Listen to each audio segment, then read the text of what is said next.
മന്ത്രിക്കും പോർച്ചുകാരും എല്ലാവരും പണം കൊണ്ട് അവര് നല്ല മിടുക്കരാവും. മണ്ണീക്കരുള്ളത് മാന്തി എടുക്കാൻ പോലും പോകുമ്പോ ആന ചവിട്ടിക്കൊല്ലണു. നട്ടപ്പാകലെ ഇവന്മാരെ എന്തിനാ അവിടെ ജീവിക്കണു? ഈ പോർച്ചുകാര് തീറ്റ കഴിഞ്ഞിട്ട് പരിക്കത്ത് കയറിയിരിക്കണില്ലേ?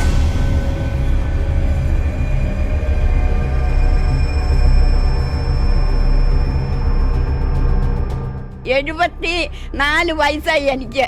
എന്നെ കൊണ്ട് സാധിക്കുമോ ഒരു വാടക വീട്ടിൽ പോയി കിടന്ന് വാടക കൊടുക്കാൻ? സാധിക്കുമോ? ഈ മന്ത്രി ഞങ്ങൾക്ക് എന്തെങ്കിലും തരുമോ? തരൂലല്ലോ. അപ്പൊ ഈ പോർച്ചുകാരും ഈ മന്ത്രി എല്ലാവരും ഒത്തൊരുമിച്ചല്ല ഈ പണി ചെയ്യണേ. അതുപോലെ ഈ കാട്ടിലില്ലാത്ത മൃഗങ്ങളൊന്നുമില്ല. ഈ പോർച്ചുകാരൊന്നും അറിയുന്നില്ലല്ലോ, ഒന്നും അറിയണ്ട. ഒരു ആനക്കെട്ട് ഒരു ഏറ് വെച്ച് കൊടുത്താൽ ഈ പോർച്ചുകാർ ഇപ്പൊ ഇവിടെ പട്ടാളം പോലെ ആയിരിക്കൂലേ. ഇപ്പോൾ ആനയുടെ ആക്രമണത്തിൽ മരിച്ച ഇന്ദിര, ആനയുടെ ആക്രമണം നടക്കുന്ന സമയത്ത് അതിൻ്റെ ദൃക്സാക്ഷിയാണ് അമ്മ. നമുക്ക് അമ്മയോട് എന്താ സംഭവം നടന്നത് എന്ന് ചോദിച്ചു നോക്കാം. എന്തായിരുന്നു അമ്മ ശരിക്കും അവിടെ ആന വന്നിട്ട്? ഇവിടെ എന്നാന്ന് ചോദിച്ചു കഴിഞ്ഞാല് ഞങ്ങൾ കൂവ പറിക്കാനായിട്ട് പോയി. അത് ആ ചേട്ടൻ മറ്റേ ഇന്ദിരമ്മയുടെ കെട്ടിയാണ് മുകളിൽ കൂവ പറിക്കുമായിരുന്നു. കൂവ പറിച്ചുകൊണ്ടിരുന്നപ്പോൾ ഇന്ദിരമ്മ ചായയും കൊണ്ട് കൊടുക്കാനായിട്ട് അങ്ങോട്ട് വന്നപ്പോൾ ഞാൻ ഇവിടുന്ന് അങ്ങോട്ട് ചെന്നു. അങ്ങോട്ട് ചെന്ന് കഴിഞ്ഞപ്പോൾ ഞങ്ങൾ ആ പാറയുടെ താഴെ നിന്ന് ഞങ്ങൾ ഓരോ വർത്തമാനങ്ങൾ പറഞ്ഞുകൊണ്ടിരുന്നു. കുറേ നേരം വർത്തമാനം പറഞ്ഞു ഞങ്ങൾ രണ്ടുപേരും കൂടെ. അങ്ങനെ ഞങ്ങൾ പലപ്പോഴും ഇങ്ങനെ വർത്തമാനം പറയാനുണ്ട്. അങ്ങനെ വർത്തമാനം പറഞ്ഞുകൊണ്ട് നിന്നപ്പോൾ എന്നോട് ഇങ്ങനെ പറഞ്ഞു, ഒത്തിരി കാലം ഇങ്ങനെ എന്തിനാ ജീവിക്കണേ, നമ്മൾ രണ്ടുപേരും ചാവൂലല്ലോ എന്ന് പറഞ്ഞു. അപ്പം ഞാൻ പറഞ്ഞു, അങ്ങനെ പറയില്ല, നമുക്ക് ആയുസറ്റില്ലായിരിക്കും എന്ന് എൻ്റെ പേർക്ക് പറഞ്ഞു. അങ്ങനെ പറഞ്ഞ് ഇന്ദിരാമ്മ എൻ്റെ പേർക്ക് അങ്ങനെ പറഞ്ഞുകൊണ്ടിരുന്നപ്പോഴത്തേക്ക് ഇവിടുന്ന് എൻ്റെ മകൻ അലറി വിളിക്കുന്നുണ്ട്. അപ്പം ഞാൻ ഇവിടുന്ന് പറഞ്ഞേച്ചാണ് പോയത്. മലയ്ക്ക് കയറി പോവാണ്, കൂവ പറിക്കാൻ പോവാന്ന് ഇവനോട് പറഞ്ഞേച്ചാ. ഈ ആന വന്നിട്ട് ഈ അലറി വിളിക്കണേന്ന് എനിക്കറിയില്ലായിരുന്നു. അപ്പം ഞാൻ ഇവൻ അലറിണ്ടെങ്കിലും ഞാൻ കേൾക്കണില്ല, എനിക്ക് ചെവി പൊറിക്കുക. അപ്പം ഇന്ദിരാമ്മയുടെ പേർക്ക് പറഞ്ഞു, ചേച്ചി അവൻ അലറി വിളിക്കണ്ട്, ചേച്ചി ഇറങ്ങി വെച്ചല്ലേ എന്നാന്നറിയട്ടെ എന്ന് പറഞ്ഞു. ഓ അവനോട് ഞാൻ പറഞ്ഞേച്ചാണല്ലോ പോന്നെ, ഞാൻ ഇങ്ങനെ പോവാന്ന് എന്നും പറഞ്ഞ് ഞാൻ ഇങ്ങോട്ട് മാറി കുറച്ചിടങ്ങി മാറിയപ്പോഴത്തേക്ക് ആന തെറിച്ച് കുത്തിയ വന്നെ. അപ്പം ഇവ ഭയങ്കര ഒച്ചപ്പാട് കേൾക്കാം. അന്നേരം എൻ്റെ പേർക്ക് ഇന്ദിരാമ്മേ ആന വന്നു ഇങ്ങ് പോരേന്ന് പറഞ്ഞു. ഇന്ദിരാമ്മ ഈ പയ്യെ വടിയും കുത്തിപ്പിടിച്ച് ഇറങ്ങി വരുള്ളൂ. ആന വടിയും കുത്തിപ്പിടിച്ച് ഇറങ്ങി കുറേ ഇടയണിഞ്ഞ് വന്നപ്പോഴത്തേക്കും ഇന്ദിരാമ്മ പുറകെ വന്നുണ്ടോ എന്ന് അറിയാൻ വേണ്ടി ഞാൻ തിരിഞ്ഞു നോക്കിയപ്പോൾ ആനയുടെ 4 കാൽ ഇന്ദിരാമ്മ കിടക്കുന്നു. ആന മറിച്ച് ആടിച്ചു ഇന്ദിരാമ്മേനെ. എന്നിട്ട് ആന എൻ്റെ പുറകെ ഒരു അപ്പോഴത്തേക്കും ഞാൻ ഈ തോടിക്കരെ ഇങ്ങോട്ട് ഞാൻ കടന്നേച്ച് ഞാൻ തിരിഞ്ഞു നോക്കുമ്പോൾ വാല് വളച്ച് പിടിച്ച് ഇന്ദിരാമ്മേനെ കുത്തണ ഭാഗമാണ് കാണുന്നത്. എൻ്റെ അയ്യോ എൻ്റെ ഇന്ദിരാമ്മേ എന്ന് പറഞ്ഞു. പിന്നെ എന്നാ അതെ എനിക്കൊന്നും അറിയാമില്ല. ഈ വാർക്കട മുകളിലേക്ക് എന്നെ ആരോ വലിച്ചു കയറ്റി ഇങ്ങോട്ട് കയറുമെന്നും പറഞ്ഞുകൊണ്ട് ആരാണ്ട് വന്ന് എൻ്റെ കയ്യിൽ എനിക്ക് പിന്നെ വെളിവില്ലാത്തതുകൊണ്ടായി. എനിക്ക് അപ്പോൾ തന്നെ മനസ്സിലായി എൻ്റെ ഇന്ദിരമ്മ പോയിന്ന്. ലാസ്റ്റുള്ള വർത്താനവും പറഞ്ഞ് എന്നോട് പൊക്കോ അവൻ്റെ വിളിക്കണമെന്നും പറഞ്ഞു എന്നെ വിട്ടു.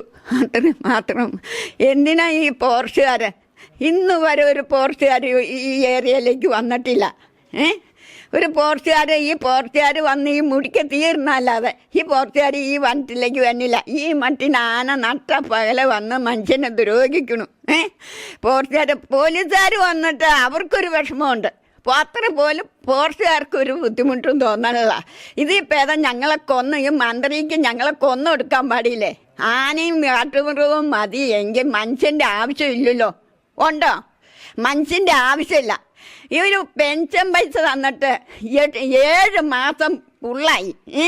ഈ മന്ത്രി എന്തിനായിട്ട് ഞങ്ങൾ ഈ പാവങ്ങളെ ഇങ്ങനെ പിസറ എടുത്തോണ്ടിരിക്കണു? മന്ത്രിക്ക് വലിയ ദാനം ഉണ്ടാക്കിയാൽ പോരല്ലോ, പിച്ചക്കാർക്കും കൊടുക്കണ്ടേ കുറച്ചെങ്കിലും കൊടുക്കണോ? അതിൻ്റെ പേരിൽ മന്ത്രിയോട് നിങ്ങൾ പറയണം, നിങ്ങൾ ചാനലുകാർ പറയണം, ഈ ഒക്കത്തിനെ കൊന്നൊടുക്കാൻ പറ. അല്ലാതെ ഇനിയിപ്പം ഞങ്ങൾ ഈ നാട്ടിൽ നിന്ന് ഇങ്ങോട്ട് പോയി ജീവിക്കും? ഞങ്ങൾ എവിടെ പോയി കിടക്കും? ഒരു വാടക വീട്ടിൽ പോയാൽ ഞങ്ങൾക്ക് ഈ 74 വയസ്സായി എനിക്ക്. എന്നെ കൊണ്ട് സാധിക്കുമോ ഒരു വാടക വീട്ടിൽ പോയി കിടന്ന് വാടക കൊടുക്കാൻ? സാധിക്കുമോ? ഈ മന്ത്രി ഞങ്ങൾക്ക് എന്തെങ്കിലും തരുമോ? തരൂലല്ലോ. അപ്പം ഈ പോർച്ചുകാരും ഈ മന്ത്രി എല്ലാവരും ഒത്തൊരുമിച്ചല്ല ഈ പണി ചെയ്യണേ. ഈ പോർച്ചുകാരിയൊക്കെ ഈ നേരം എന്തെങ്കിലും ഒരു പാമ്പിനും കിട്ടിയാലും ദൈവം കൊണ്ടൊന്ന് ഈ കാട്ടിലേക്ക് തള്ളി വെച്ച് പോകും. അതുപോലെ ഈ കാട്ടിലില്ലാത്ത മൃഗങ്ങളൊന്നുമില്ല. ഈ പോർച്ചുകാരെ ഒന്നും അറിയുന്നില്ലല്ലോ, ഒന്നും അറിയണ്ട. ഒരു ആനക്കെട്ട് ഒരു ഏറ് വെച്ച് കൊടുത്താൽ ഈ പോർച്ചുകാർ ഇപ്പം ഇവിടെ പട്ടാളം പോലെ ആയിരിക്കൂലേ? അതെയോ? ഞാൻ പറഞ്ഞത് തെറ്റാണോ? പട്ടാളം പോലെ ആയിരിക്കില്ല. ഈ ഒരു ആനക്കിട്ട് ഒരു ഏറ് കൊടുത്താൽ പട്ടാളം പോലെ ഇവിടെ പോലും പോർച്ചുകാരുടെ വെൽസായിരിക്കില്ലേ?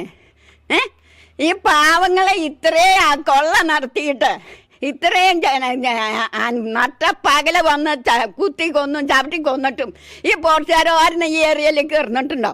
ഇല്ലല്ലോ. അപ്പം ഞാൻ പറയണേ, മന്ത്രിയോട് നിങ്ങൾ പരസ്യമായിട്ട് പറയണം, ഞങ്ങളെ കൊന്നൊടുക്കാൻ പറയണം. അതാണ് ഏറ്റവും വലിയ മെയിനായ കാര്യം. മൃഗം മതി, മനുഷ്യൻ്റെ ആവശ്യമില്ലെന്ന് ധൈര്യമായിട്ട് പറയുക. അതാണ് എനിക്ക് പറയാനുള്ളത്. ഇനി ഈ പാവങ്ങളെ ഇങ്ങനെ ചെയ്യണം, അല്ല മര്യാദ എന്ന് മന്ത്രിയോട് പരസ്യമായി നിങ്ങൾ പറഞ്ഞേരെ.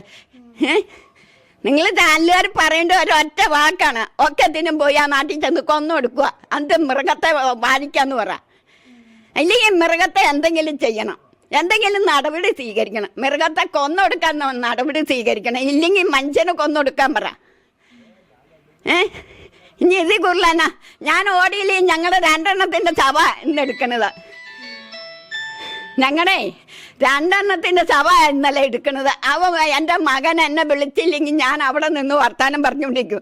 ആന വന്ന് ഞങ്ങളെ 2 സഭ. ഈ മന്ത്രിക്ക് എന്തെങ്കിലും നഷ്ടം വരുമോ? ഇല്ലല്ലോ. ഈ പോർച്ചുകാർക്ക് എന്തെങ്കിലും നഷ്ടം വരുമോ? ഈ വനത്തിലെ ബെൽറ്റ് ചെയ്യാനായിട്ട് ഏതാണ്ട് രൂപ അനുഭവിച്ചു. ഈ പോർച്ചുകാരത് ചെയ്തിട്ടുണ്ടോ? നിങ്ങൾ ചാനലുകാർ അന്വേഷിച്ച് നോക്കണം. ഈ ചെയ്തിട്ടുണ്ടോ? പോർച്ചുകാരും മിഴുങ്ങിക്കൊണ്ടും പോർച്ചുകാരുടെ കുടുംബം നിലനിർത്തുകയാണോ ചെയ്യേണ്ടത്? അത് പാവങ്ങളായിട്ട് ജീവൻ രക്ഷിക്കുകയാണോ ചെയ്യേണ്ടത്? ഏതാണെന്ന് നിങ്ങൾ ചാനലുകാർ പറഞ്ഞ് എനിക്കൊന്ന് കേൾക്കണം, അറിയണം. ഞാൻ ഈ 74 വയസ്സായ എനിക്ക് ഇനി ഓടാൻ പറ്റുമോ ആന വരുമ്പോൾ? എന്നാലും എനിക്ക് ഒന്നാമത്തെ കാല് പാടില്ല.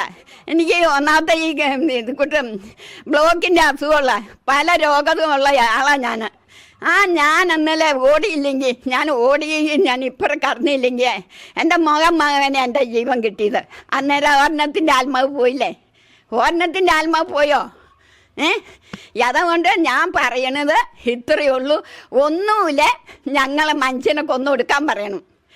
അല്ലെങ്കിൽ മൃഗത്തെ എന്തെങ്കിലും ചെയ്യാനുള്ള അനുവാദം മന്ത്രിയോടും ഈ പോർച്ചുകാരോട് ആദ്യം തന്നെ പോർച്ചുകാരെ എന്നാന്ന് വെച്ചാൽ ചെയ്യണം. പോർച്ചുകാർ ഇവിടെ ആവശ്യമില്ല. എന്തിനാ പോർച്ചുകാർ ഇവിടെ നിന്ന് നാട്ടില്? ഈ പോർച്ചുകാർ എന്തിനാ ഈ നാട്ടില്? നീ പറ. ഈ പോർച്ചുകാരുടെ ആവശ്യമില്ല ഈ നാട്ടില്. പോലീസുകാർ വന്നല്ലോ ഈ നാട്ടിലേക്ക്. ഈ പോർച്ചുകാർ ഈ നാട്ടിൽ കയറിയില്ല. ഈ കാട്ടുമൃഗത്തെ കൊണ്ടൊന്നും ഇങ്ങോട്ട് തള്ളാനാണോ ഇവർ വച്ചിട്ടുള്ളൂ? ഈ പോർച്ച് വച്ചിട്ടുള്ളൂ. അയാൾ മനുഷ്യനാണോ? അതെ, അവൻ മൃഗാണോ എന്ന് നിങ്ങൾ ചോദ്യം ചെയ്യണം. അവൻ മൃഗാണോ മനുഷ്യനാണോ എന്ന് ചോദ്യം ചെയ്യണം. എനിക്കൊരു വിദ്യാഭ്യാസമില്ല, എനിക്ക് അത്രയ്ക്ക് സങ്കടമുണ്ട്. വേലെടുത്തോടത്തോളം എല്ലാം നശിച്ചു. മനീകരമുള്ളത് മാന്തി എടുക്കാൻ പോലും പോകുമ്പോ ആന ചവിട്ടിക്കൊല്ലണു. നട്ടപ്പാകലെ ഇവന്മാരെ എന്തിനാ അവിടെ ജീവിക്കണു? ഈ പോർച്ചുകാർ തീറ്റ കഴിഞ്ഞിട്ട് പരിക്കത്ത് കയറിയിരിക്കലില്ലേ? അവന്മാര് ശമ്പളം മേടിക്കണ്ട ഒപ്പിട്ട. ഈ പിച്ചക്കാർക്ക് എന്തെങ്കിലും കൊടുക്കണ്ടോ? ഈ പിച്ചക്കാർക്ക് എന്തെങ്കിലും കൊടുക്കണ്ടോ? ഇന്ന് മരുന്ന് മേടിക്കാൻ വലയുന്ന ആൾക്കാർ എത്രയോ കിടന്ന് വലയുന്നു. ഓരോന്നും ചാവണില്ലേ? പെൻഷൻ കിട്ടാനിട്ട് ഓരോ മനുഷ്യര് ചാവണില്ലേ? എന്നത്തിനാ ഇത്? എന്ത് കാര്യത്തിനാ ഇപ്പം നിങ്ങൾ ഈ ചാനല് പിടിക്കണ്ടേ? ഇതും കൊണ്ട് എന്തെങ്കിലും നേട്ടം കിട്ടുമോ ഞങ്ങൾക്ക്, ജനങ്ങൾക്ക്? ഇല്ലല്ലോ, ഒരു നേട്ടവും ഉണ്ടാവില്ല. മന്ത്രി അത് അമുക്കും, മന്ത്രി അത് ഒതുക്കും. മന്ത്രിക്കും പോർച്ചുകാരും എല്ലാവരും മുന്നിൽ പണം കൊണ്ട് അവർ നല്ല മിടുക്കരാവും. തോക്കണേ ആരാ? പിന്നെ പാവങ്ങൾ തോക്കും. അത്രയല്ലേ ഉള്ളൂ.